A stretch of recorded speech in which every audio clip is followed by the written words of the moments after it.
Everyone, welcome to IGNOU विद्या। आज हम करने वाले हैं एक और नया क्वेश्चन। पार्ट 7 है ये, जिसके अंदर डिस्कस कर रहे हैं पब्लिक एडमिनिस्ट्रेशन बीपीए 102 के प्रीवियस ईयर इंपॉर्टेंट क्वेश्चंस को। आज का हमारा क्वेश्चन है कि एक शॉर्ट नोट लिखना है हमें national commission for schedule caste के ऊपर। सबसे पहले हम एक इंट्रोडक्शन देंगे कि जो national commission for schedule caste है इंडिया में, ये एक कॉन्स्टिट्यूशनल बॉडी है। कॉन्स्टिट्यूशनल बॉडी होने का मतलब ये है कि इसका जिक्र संविधान के अंदर किया गया है और ये आती है ministry of social justice and empowerment के अंदर। ठीक है, अब इसका गठन क्यों किया गया था? तो इसका गठन किया गया था सो दैट जो एक्सप्लॉयटेशन होता है शेड्यूल कास्ट का वो ना हो। आर्टिकल 338 जो हमारे इंडियन कॉन्स्टिट्यूशन का है उसमें national commission for schedule caste का जिक्र किया गया है और आर्टिकल 338A के अंदर national commission for schedule tribes का जिक्र किया गया है। अब अगर इसके ओरिजिन की बात की जाए तो कैसे आया? स्टार्टिंग में क्या था कि यहाँ पर अपॉइंटमेंट किया जाता था एक स्पेशल ऑफिसर का अंडर आर्टिकल 338। ठीक है, और इस ऑफिसर को हम क्या बोलते थे? Commissioner for schedule caste and schedule tribes. अब आप बोलोगे अरे एक ही कैसे हो सकता है? आर्टिकल 338 में तो आपने अभी बताया था कि शेड्यूल कास्ट ओनली है। तो सुनिए, पहले एक ही होता था शेड्यूल कास्ट और शेड्यूल ट्राइब्स का, पहले एक ही होता था आर्टिकल 338। इसमें एक स्पेशल ऑफिसर होता था जिसको हम कमिश्नर बोला करते थे। देन आया 65th अमेंडमेंट 1990 के अंदर। इसमें क्या हुआ कि ये जो 1 मेंबर सिस्टम था, सिर्फ एक कमिश्नर हुआ था, उसको हम कर दिया गया मल्टी मेंबर, मतलब और भी मेंबर्स इसमें जोड़ दिए गए थे।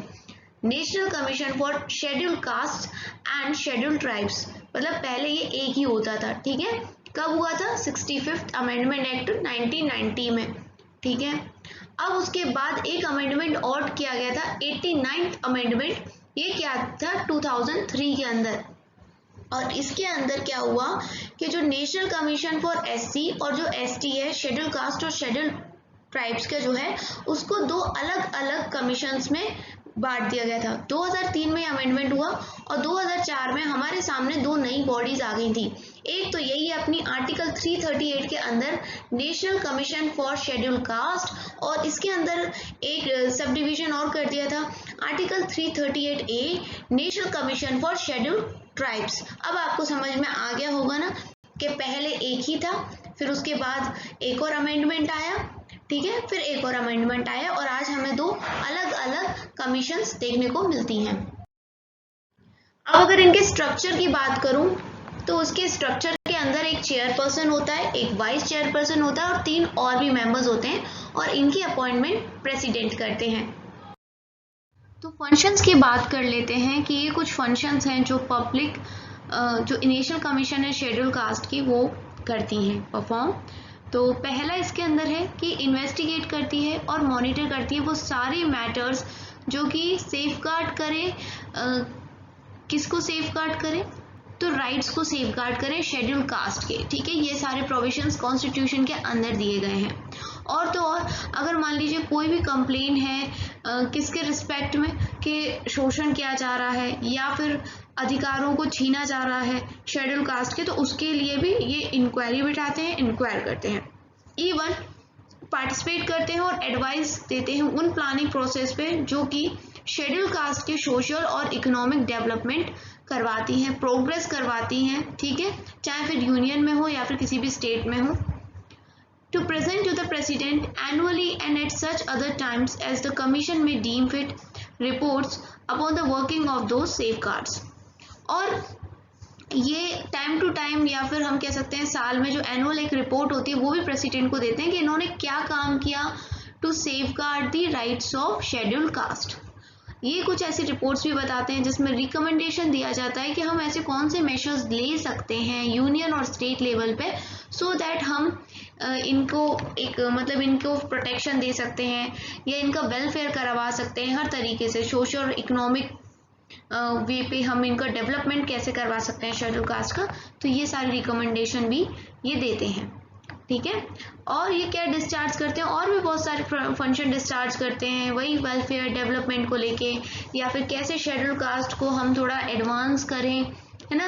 As president may subject to the provisions of any law made by parliament by rule specify. और ये सारे रूल्स भी बना सकते हैं लोक संसद में कि ये सारी चीज़ें करके हम इन वर्ग के लोगों को ऊंचा उठा सकते हैं। इसलिए काफ़ी सारा रिजर्वेशन भी दिया जाता है। पॉलिटिकल पार्टी में भी कुछ सीट होती हैं जो शेड्यूल कास्ट के लिए रिजर्व होती है, और आपने देखा कि एग्ज़ाम्स में भी इनको रिजर्वेशन दिया जाता है ताकि ये इनकी जो ग्रोथ हो सके, अच्छा डेवलपमेंट हो सके शेड्यूल कास्ट का। तो देखिए यहाँ पर एक लिस्ट दी गई है कि जो कभी ना कभी शेड्यूल कास्ट जो हमारी कमीशन है उसके चेयरमैन रहे हैं। तो सबसे पहले हैं सूरज भान, जो सबसे पहले कमीशन बनाई गई थी 24 फरवरी 2004 में, उसके जो चेयरमैन थे वो सूरज भान थे।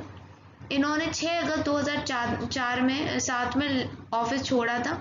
ये पहली कमीशन के थे और ये हरियाणा स्टेट से थे, और वाइस चेयरमैन उस टाइम पे फकीर बघेला थे।